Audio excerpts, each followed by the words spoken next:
Hey. So I am here with Dr. Rouven Schneider, who calls himself a intimacy and relationship artist Aha.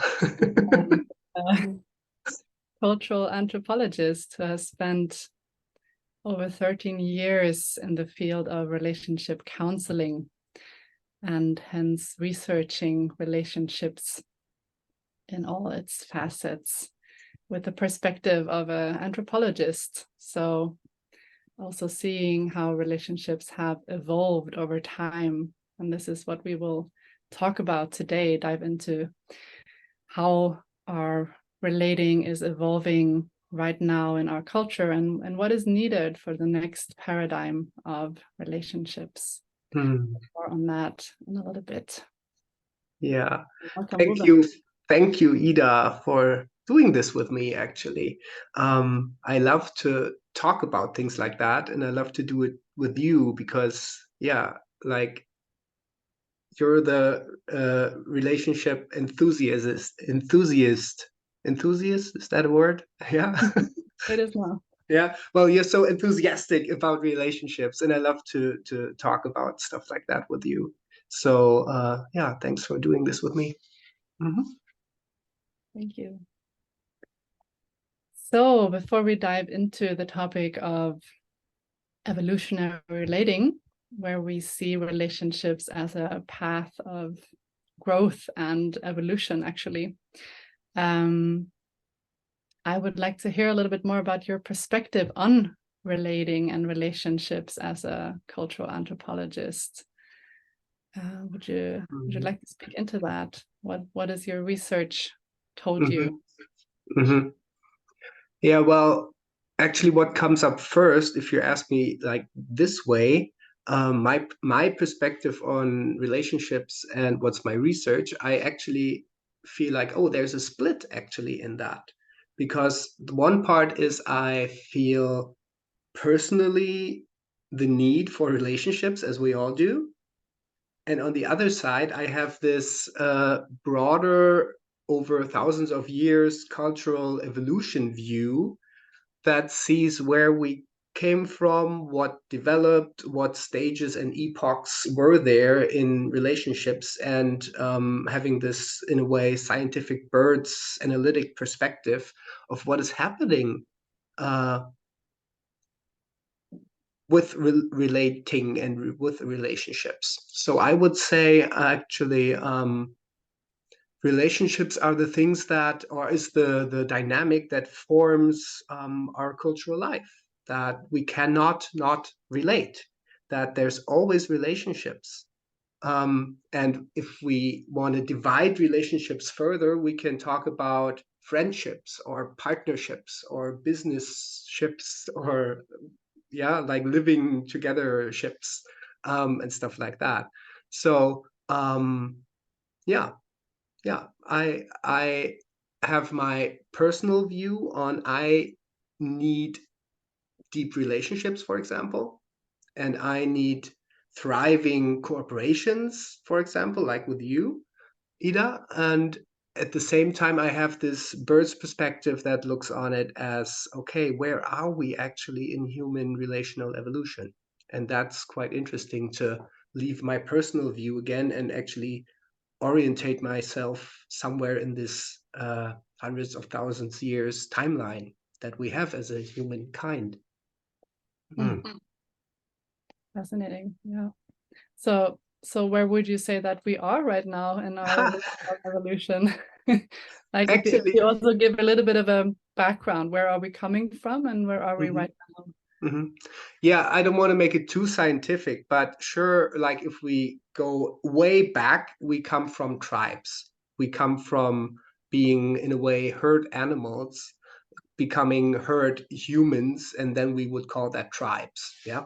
Um, so we our hardware, our actually like nervous system and our needs and things like that, our primal and instinctive behavior is very much oriented on being in bigger social groups for now.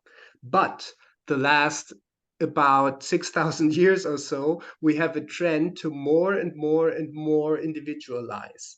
And we had that very much enhanced, like very much put in front in the last 200 years.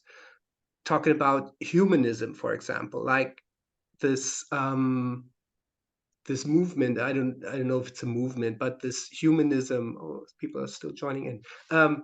This humanism epoch that actually says like every individual has the same rights and every individual is allowed to have their pursuit for happiness, and everyone is looking for their own growth. That started with the mindset of humanism, and we are still in that, and becomes more and more and more. And it's not just a philosophical mindset anymore. It became, at least I would say that, that's my observation, it became a necessity that is even pushed or like enhanced. Yeah, I'm looking for the right word actually. It's accelerated, that's the word. It's accelerated by technology and the way we live, meaning that we have an increasingly need for individuality, because now being divorced, for example, because I'm not happy in my relationship isn't a big thing anymore. 100 years ago it was. Yeah, now I can have kids from former partners and I'm not an outcast anymore. That's totally normal and agreed upon, at least in the Western world.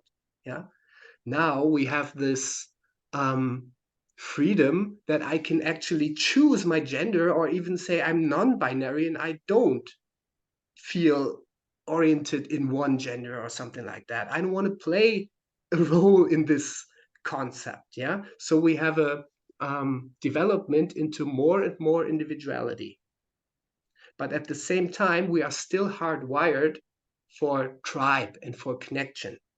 So we perceive these two needs, the need for increasingly more autonomy and individuality, and the basic need for connection and belonging, we perceive them as contradictory, as if they were opposing.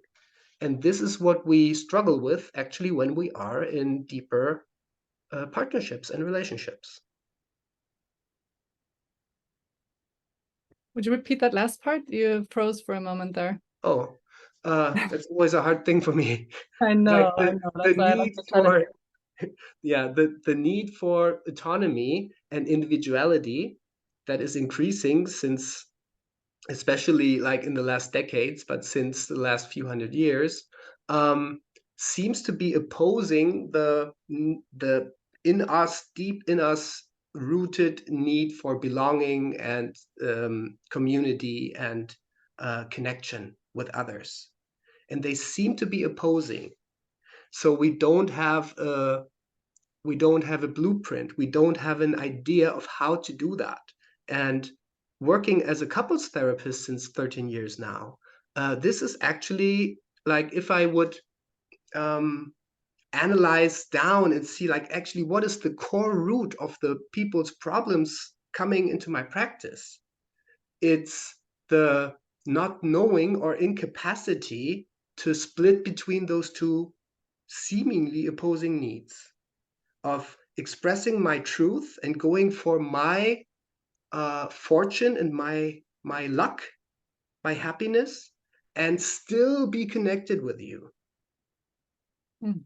Yeah, and then like trends come up like serial monogamy. Yeah, like I have this one person I want to be happy with, and we're happy quite a while, and as soon as we're not happy I choose someone else and I'm happy with that a while, and then I go to someone else. That's the one of the trends we're in. Or we say like oh, I realized I cannot be happy with one person, that's why I spread my love to several, and that's what we call polyamory then.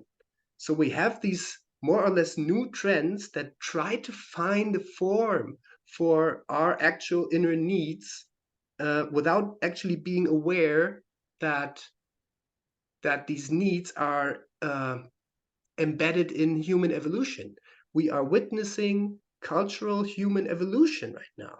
And that's what I love to geek out on so much. Like, people, we are doing this, and we have the possibility to create something very beautiful out of it. Yeah.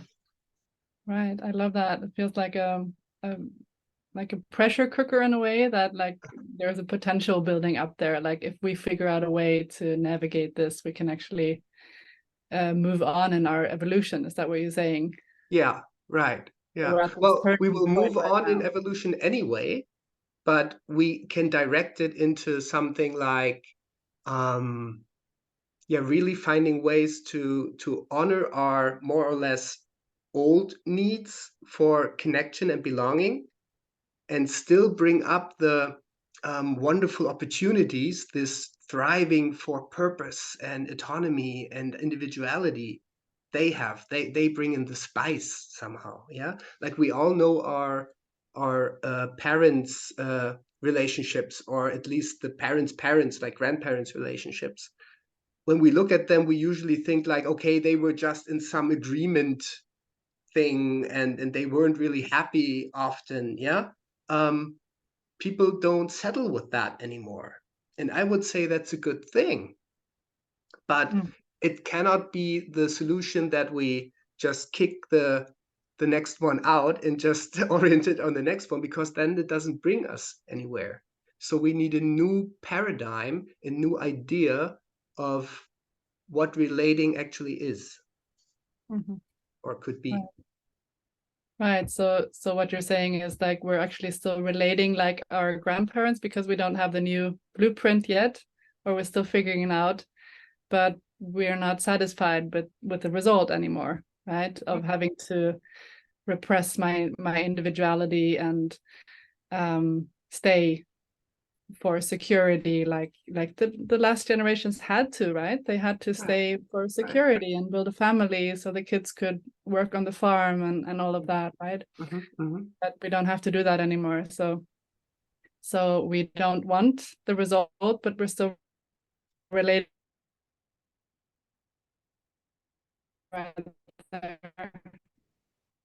Oh, I don't hear you right now. Okay, there you are. You're back. Can you repeat the last sentence? Oh. At least I didn't get it. Okay, so my question was like, we don't want the results of the old way of relating, basically, Yeah. like previous generations, but we haven't figured out a new way of relating. So we're still trying in the old way. Right, Is that right. what you're saying? And it's the same with kids' education or birth. Like all these very basic things we actually have embodied in our instincts in a way. We very much everyone tries to figure out this stuff alone. Nobody talks about that. Like I never really heard anyone put in a perspective I just shared, that we're on the brink of cultural evolution and we need a new idea to do that. Yeah, we are actually looking upon it from the inside, trying to find a quick solution and try to cope or deal with the struggle it brings to stay connected and also express my individuality, instead of figuring out that what is actually happening right now and what could be new ways to honor both needs that we have. What could be new structures? What could be new patterns of relating, instead of everyone trying themselves to do their best. And yeah, well, those people come into my practice, and it's so hard to see like they're struggling. Like it really hurts if I realize like I need to decide between my happiness or my connection, and actually I need both. So that's often a real problem. Yeah. I'm gonna have to ask you to repeat again. I need to decide between my happiness and my need for connection. My You need said. for connection. Yeah, and the people are really struggling there. And I would say the old paradigm is trying to get the disharmony, so the feeling of we're not connected, out as soon as possible. That's the old paradigm. So we can feel connected and I can align with what is happening in our connection. Yeah, that's where arguments come from. That's where discussions come from. When we argue, I want to put my view of things onto you, and as soon as you agree, we are in harmony again. But the more individual I get, we have more and more opposing viewpoints. So it gets harder and harder to find alignment with how we see things. And instead of pushing and forcing harmony, we can find ways to stay in connection and hold this tension of not being in harmony. And this is what I would say, that's at least that's my approach to trying something new, actually. Yeah.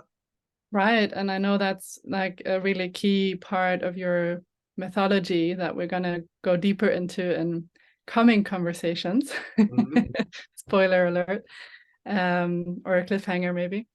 But right now, like if we're looking at this pressure cooker and this evolution that is happening, I've heard you say that actually there is not just a new paradigm of relating needed, it's inevitable, right?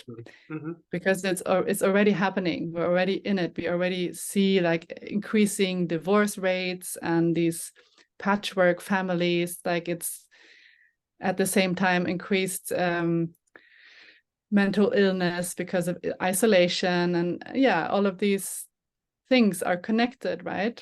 So it's already happening. Mm-hmm. Mm-hmm. And it's not something that we can choose whether or not evolution will happen, because it will find a way, right? Is that if I'm getting you right? Well, but we can find a way to navigate it more right. smoothly, Yeah. right? Yeah. Yeah. Yeah. You're totally right. And I would say, like, sure, evolution always finds a way, but sometimes the way is letting the species die out. Yeah. And okay, you're hanging again. Shuck.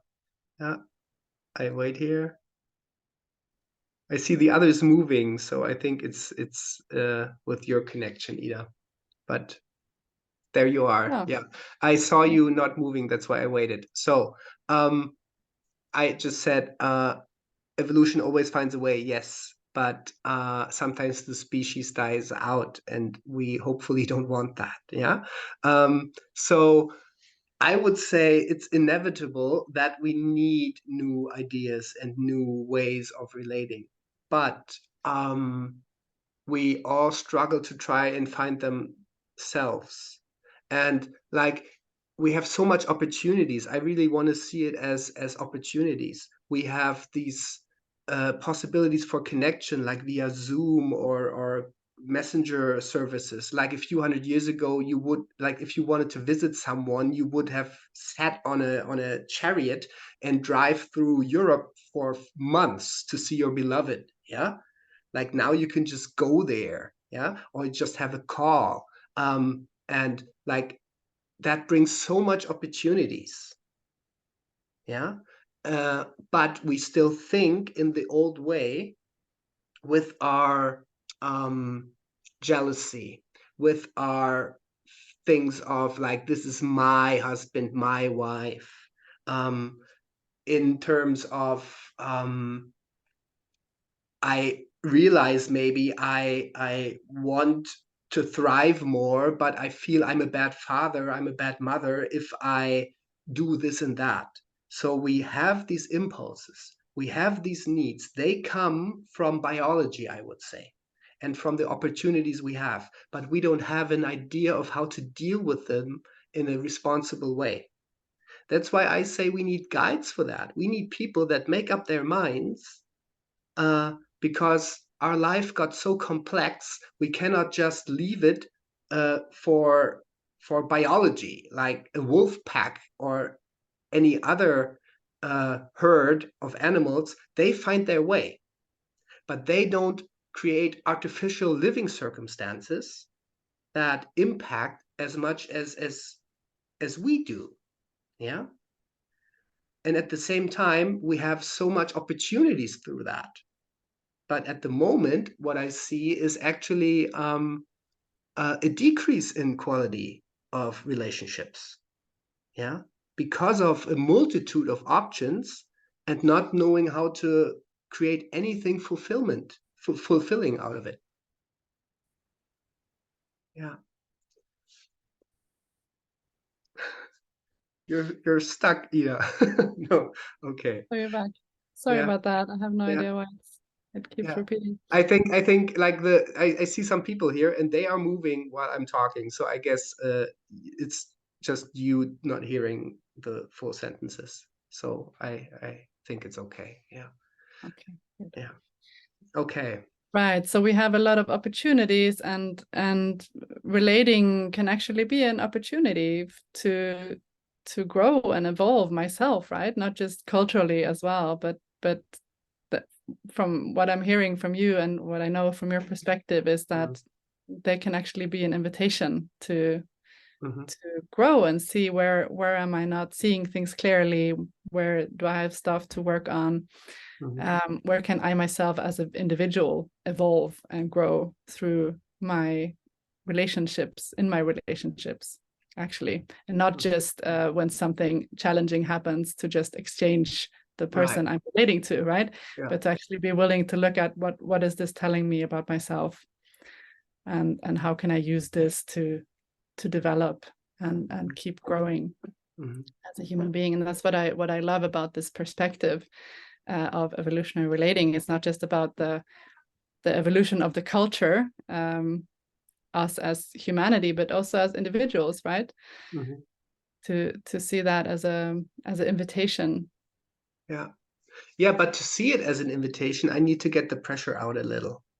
If I am in fear, if I am in constant denial of change that could happen here, and this could cause a moment of disharmony or shakiness, I cannot focus on, oh, wow, there's an opportunity here.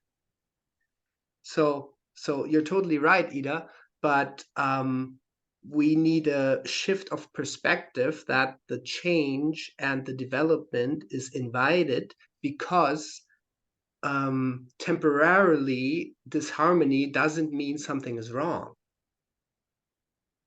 Right. Because whenever things develop, we need to find a new way. And that means like, okay, we're trying and this is edgy and I don't know, and we need to find a new way. And this causes disharmony.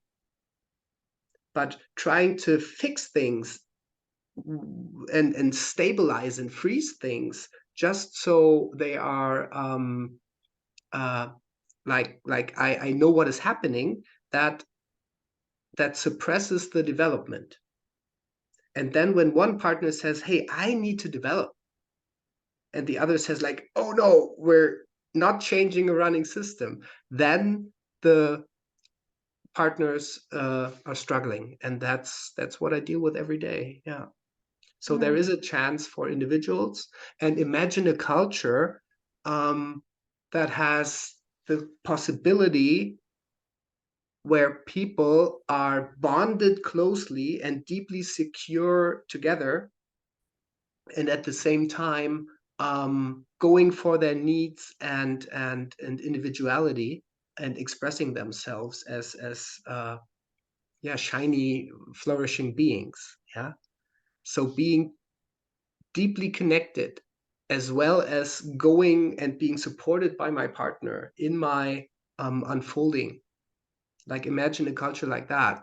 I think that's what we really could need meanwhile. And we can do so much better. Like having studied like centuries, even thousands of years, I don't know the word, millennials. Yeah. It's like really like it's time we can do better than that. Yeah. For sure. And we need to do better, right? As well. Yeah. And what I'm hearing is that there's a certain level of willingness needed to be with this harmony, and there's tools that you need, and yes, support, the guides. You said that. Maybe also as a complement to the missing tribe that we don't have around us anymore, that used to support us in our relating and in our development individually and together. So there are certain pieces that are needed, and this is something that we're going to talk into more in our coming conversations, because this is only the first one, the start. We're going to keep talking for the next couple of weeks, keep talking on different themes around how we can actually create relationships that support us individually and mutually and culturally. So I'm really excited about that, and I hope that you guys that are here live will join us for that as well. But I just want to say that I noticed when you spoke into this like possibility, imagine this culture, imagine these kinds of relationship, I noticed like, yeah, that's what I want. Like that's a culture that I would like to live in. And just as a last question is, do you have a sense that is that where we're going, or is it a utopia? No, I have a proof that's where we're going, because working with my clients and not telling them what to do, not putting my ideas over them, but just guiding them and giving them tools to resource and always reconnect and reconnect and reconnect, brings up the same conclusions in the partners. And it's not some hippie thing or some Berlin whatever hipster thing. That are people from all kinds of ages, all kinds of like doctors, lawyers, and people that don't have jobs, like the whole span of people. They come up with the same result when they manage to stay in connection and keep on expressing their truths. They find their own individual way of relating, and sometimes don't even find a label or a name for it, but it's the most truthful and most honest way they interact with each other, and something really relaxes in them. So to answer your question, it's not just an idea or a vision I carry. This is actually the other way around. I didn't make that up. That was what I am witnessing through the last 10 years of my work. This is happening. If we prevent that people argue and just separate.